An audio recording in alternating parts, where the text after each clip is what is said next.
कोई मिल ही जाएगा, अगर तलाश करूं कोई मिल ही जाएगा, मगर तुम्हारी तरह कौन मुझको चाहेगा। बशीर बद्र साहब कहते हैं कि ये एक पेड़ है, आ इससे मिलकर रोले, ये एक पेड़ है, आ इससे मिलकर रोले, यहां से तेरे मेरे रास्ते बदलते हैं।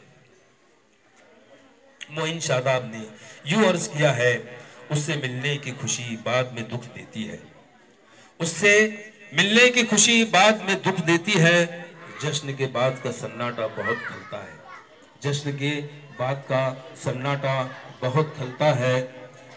और आज इस प्रोग्राम का इनेकाद करके हमें इस कदर इज्जतों से नवाज कर, और खसूसी तौर पर मेरे बड़े भाई जनाब मोहतरम अब्दुल हक वफा साहब, मेरे भाई जनाब साबिर मुस्तफ़ा आबादी साहब, जिन्होंने मेरी स्कूल के लिए बहुत ही मोहब्बतों का नजराना नजराने के तौर पर पेश किया है, मैं उनका भरपूर शुक्रगुजार हूँ।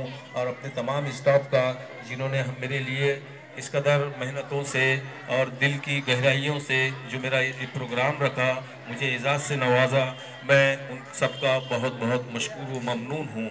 और आखिर में वफा साहब जो इस कदर इतना, कहीं पहले तो जाते ही नहीं, इतना रुकना तो बिल्कुल मुमकिन ही नहीं, ये उनकी मोहब्बतें हैं कि इस कदर घंटों वो यहाँ पर रुके और इस महफिल की रौनक बढ़ाए। रौनक बज़्म नहीं था कोई तुझसे पहले, रौनक बज़्म नहीं था कोई तुझसे पहले, रौनक बज़्म तेरे बाद नहीं है कोई। बस यहाँ पर मैं अपने दिली जज्बात व ख्यालात का इजहार का इख्तिताम करता हूँ। शुक्रिया, बहुत बहुत नवाजिश।